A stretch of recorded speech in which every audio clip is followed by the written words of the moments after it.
all starts with a moment of silence. Dull taps turn into obnoxious noise. Thrilling moments turn into vague memories, fueling the ever-turning wheel. But is this really all we are? Compensable beings struggling for goals to reach through things we can never possess? I don't think so.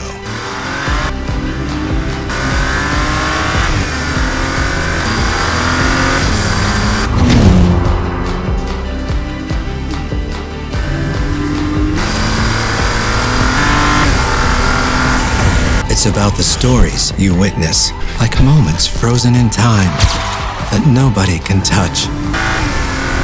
The good and the bad things.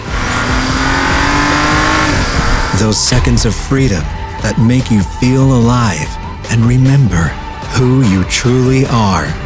We're not trapped in the wheel. We are the wheel.